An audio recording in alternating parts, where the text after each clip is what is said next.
nih, apa sih psikologi umum itu?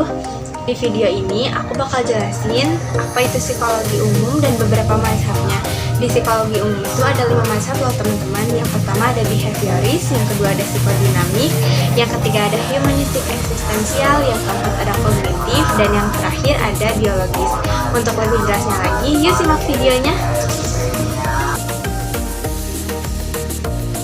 Psikologi umum merupakan fondasi utama dalam memahami seluk-beluk pikiran dan perilaku manusia. Sebagai cabang ilmu psikologi, ia berfokus pada pengkajian prinsip dasar yang melandasi bagaimana individu merasakan, berpikir, belajar, mengingat, dan bertindak dalam konteks kehidupan sehari-hari. Intinya, psikologi umum itu berusaha menjawab pertanyaan mendasar tentang bagaimana pikiran dan perilaku manusia bekerja secara universal.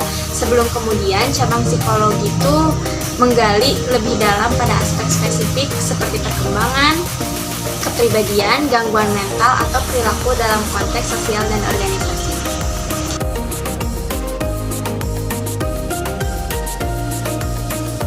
Nah teman-teman, selanjutnya kita akan memasuki ke pembahasan mazhab-mazhab psikologis.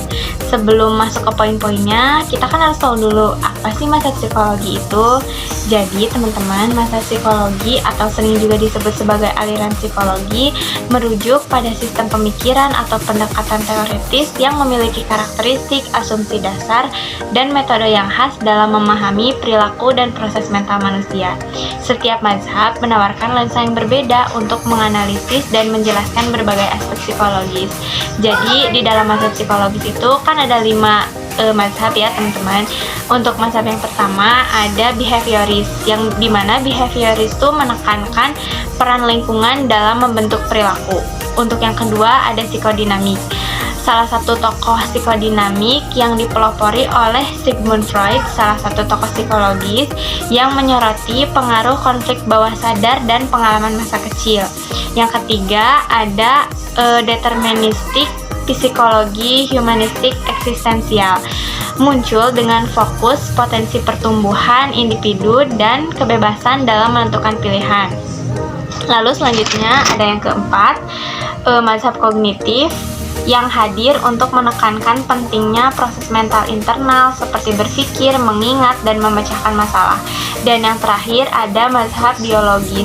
Mazhab biologis itu mengaitkan perilaku dan proses mental manusia dengan faktor biologis setiap genetik, struktur otak, dan sistem saraf. Untuk lebih jelasnya akan dibahas satu persatu mengenai behaviorist, psikodinamik, humanistik eksistensial, kognitif, dan biologis. Oh, hi. Wait a minute. Who are you?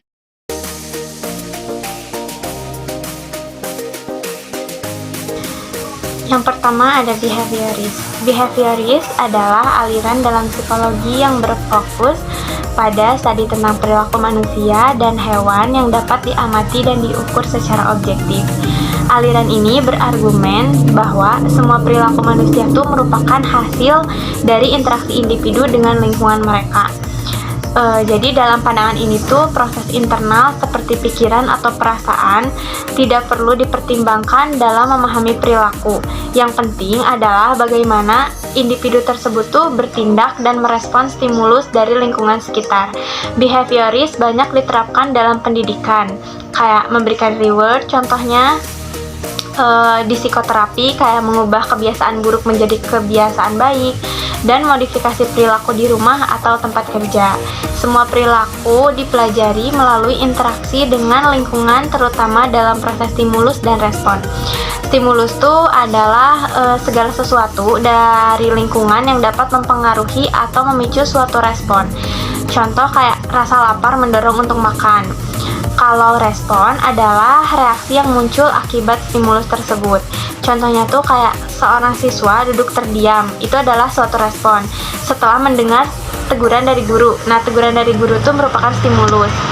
Nah, jadi dalam behaviorisme tuh stimulus adalah pemicu dan respon adalah reaksi yang muncul akibat stimulus tersebut. Semakin sering hubungan ini diperkuat, semakin kuat pula perilaku yang terbentuk. Jadi ada salah satu tokoh behavioris yaitu Ivan Pavlov yang dia tuh bereksperimen. Nama eksperimennya tuh conditioning klasik. Salah satu contoh eksperimennya tuh gini. Jadi kalau dia membunyikan bel, maka jadi eksperimennya tuh pakai anjing. Jadi seekor anjing tuh akan mengeluarkan air liur jika bel tersebut dibunyikan. Kenapa dia bisa mengeluarkan air liur? Karena setiap bel tersebut dibunyikan akan datang makanan. Jadi dia tuh berpikir bahwa jika bel dibunyikan maka ia tuh akan mendapatkan makanan. Nah, bel dibunyikan itu merupakan stimulus dan keluarnya air liur dari anjing tersebut merupakan respon.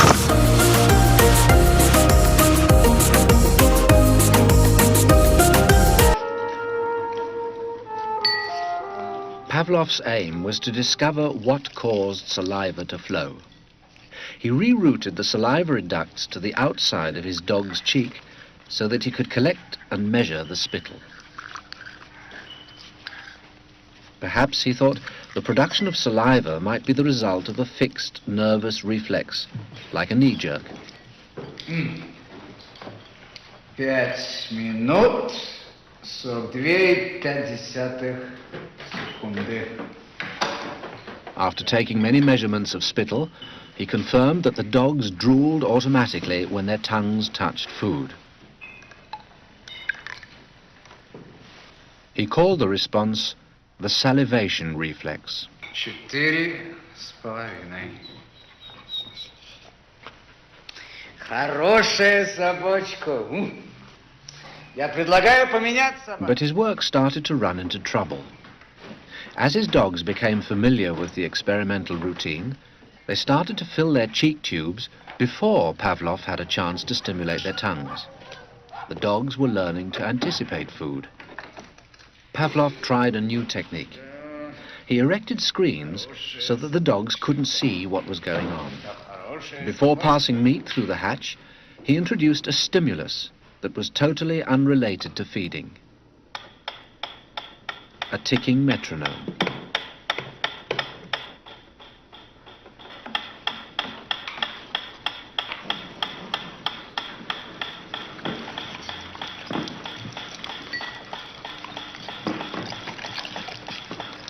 At first, the dog dripped saliva into its cheek tube only when the food appeared. But after a number of trials, the dog began to connect the ticking with the arrival of meat.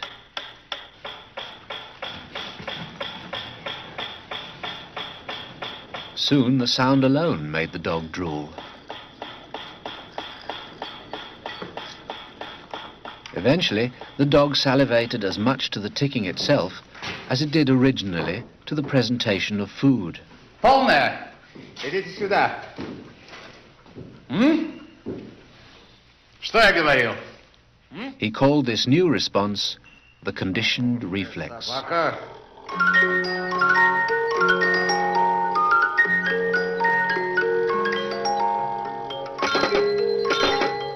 Whatever the stimulus, his dogs could soon be conditioned to produce saliva.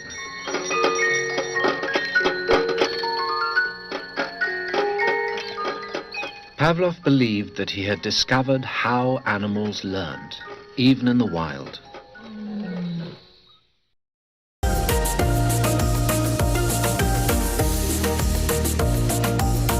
Yang kedua tuh ada psikodinamik. Jadi prinsip utama psikodinamik itu adalah peran alam bawah sadar menekankan bahwa banyak perilaku manusia digerakkan oleh motivasi yang tidak disadari.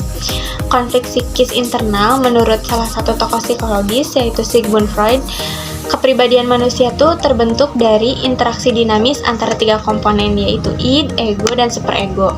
Jadi konflik antara ketiganya tuh dapat menyebabkan tekanan psikologis dan gangguan mental.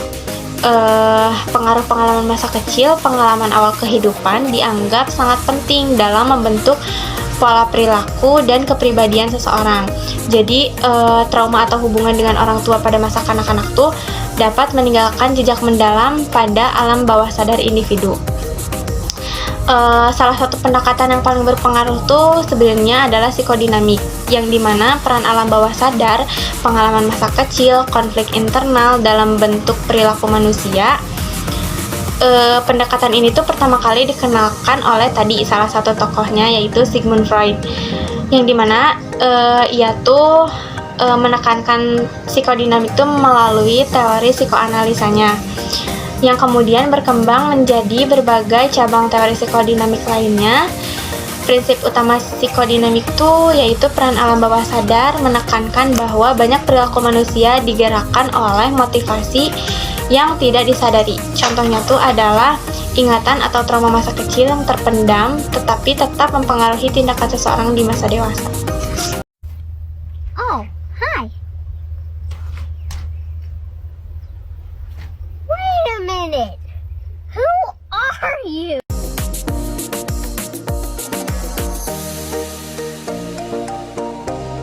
Yang ketiga ada humanistic eksistensial. Jadi gini nih, vibes-nya psikologi humanistic eksistensial tuh kayak gini, muncul sebagai counter buat pandangan psikologi lama yang terlalu kaku dan ngelihat manusia tuh kayak robot atau penuh sama masalah bawah sadar dari kecil. Aliran ini justru highlight banget kalau tiap individu tuh punya power buat sadar diri. Jadi kayak bebas milih jalan hidup, otomatis bertanggung jawab atas pilihan itu. Eksistensialisme yang jadi part penting di sini tuh bilang kalau kita tuh being in the world, bener-bener sadar kayak eksis dan enggak cuma jadi korban genetik atau lingkungan doang. Justru kita tuh punya freedom, punya buat nentuin mau jadi apa dan bertanggung jawab penuh atas itu. Intinya ngelihat manusia tuh penuh kekurangan. Kalau mindset di aliran humanistic eksistensial ini lebih ke potensi buat berkembang, kebebasan memilih, tanggung jawab, bahkan kecemasan itu bisa jadi trigger buat kita jadi lebih baik. Kita semua juga punya makna hidup, buat nyari makna hidup yang relate sama diri sendiri dan pengen connect sama orang lain secara deep. Tokoh-tokoh penting kayak salah satunya Abraham Maslow yang ngomongin kalau kebutuhan kita tuh kayak level-level gitu, dan Rogers yang percaya banget sama potensi kita buat jadi diri sendiri yang paling genuine. Jadi psikologi ini setuju banget kalau kamu itu unik, punya kontrol atas hidup kamu, dan it's okay to feeling this. Bahkan kecemasan sekalipun itu bisa jadi bagian dari kamu buat terus grow dan nyari purpose kamu di dunia ini.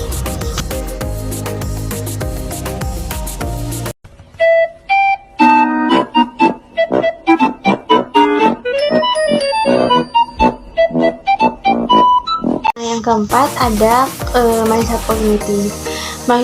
Mazhab kognitif itu adalah seluruh kegiatan mental yang membuat suatu individu bisa menghubungkan, menilai, dan mempertimbangkan suatu peristiwa sebagai akibat individu tadi mendapatkan pengetahuan setelahnya. Jadi di mazhab kognitif itu ada beberapa tahapan perkembangan kognitif anak.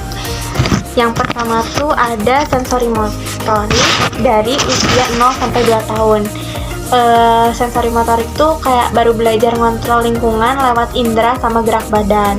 Terus yang kedua tuh ada praoperasional dari usia 2 sampai 7 tahun, yang dimana praoperasional itu masih ngandelin banget kayak apa yang mereka lihat dan cenderung self-center, belum bisa mikir logis kayak orang gede. Kalau yang ketiga tuh ada konkret dari usia 7 sampai 11 tahun, yang dimana konkret tuh udah mulai bisa mikir logis, nggak terlalu terpaku sama apa yang kelihatan langsung, dan mulai ngerti kayak konsep yang agak abstrak. Dan yang terakhir ada operasi formal dari usia 11 tahun ke atas.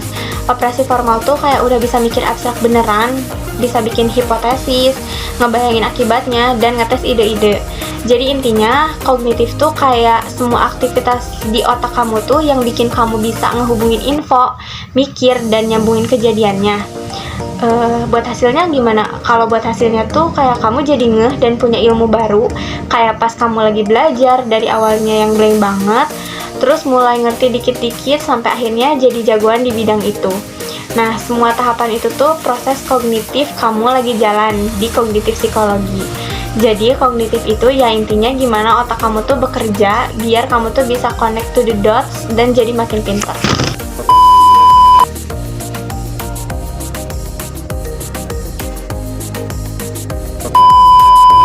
Nah, yang terakhir tuh ada mazhab biologis. Jadi di mazhab biologis tuh psikologi biologis, kamu bakal nyelam lebih dalam buat ngertiin kayak gimana sih badan kita, terutama otak dan sistem saraf, ngaruhin pikiran, perasaan, dan kelakuan kita. Jadi bukan cuma ngomongin vibes atau pengalaman doang di psikologi biologis tuh, tapi bener-bener ngelihatin dari sisi fisiknya.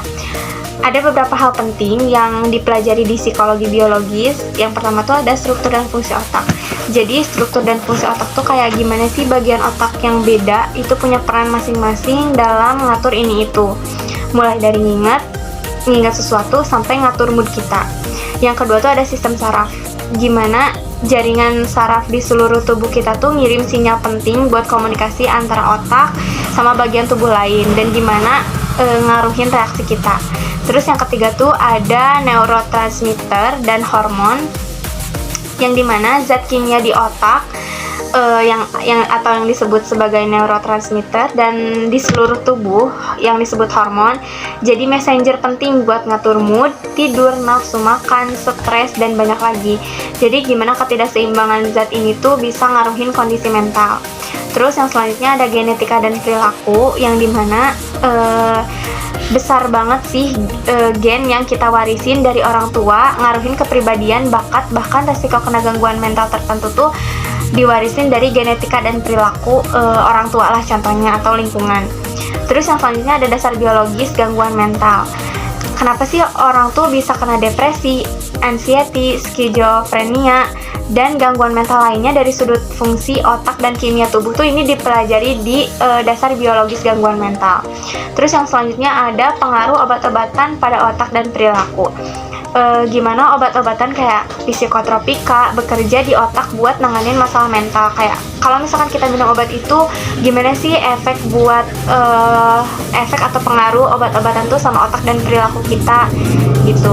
Terus yang terakhir tuh ada teknik penelitian otak, yang dimana cara ilmuwan tuh ngeliatin dan ngukur aktivitas otak kayak EEG, MRI, PIT buat ngertiin hubungannya sama perilaku manusia. Nih, fact biologinya tuh kayak otak manusia tuh kan punya lebih dari 10.000 miliar sel saraf, dan koneksinya udah kayak infinity saking banyaknya. Jadi semua yang terjadi di pikiran kita tuh nyambung banget sama aktivitas listrik sama kimia di otak dan sistem saraf kita. Pendekatan biologis ini tuh pengen banget temuin proses neurobiologi di balik kelakuan sama pikiran kita. Intinya psikologi biologis tuh kayak nyari behind the scene pikiran dan kelakuan kita tuh di level biologis. Jadi kamu bakal banyak belajar tentang hardware, software yang ada di tubuh kita, hardware dan software biologis yang bikin kita tuh jadi diri kita sendiri. Oke teman-teman, jadi sekian sedikit pembahasan dari aku mengenai psikologi umum dan mazhab-mazhab psikologi. Semoga dapat bermanfaat ya. Thanks for watching to my video and see you.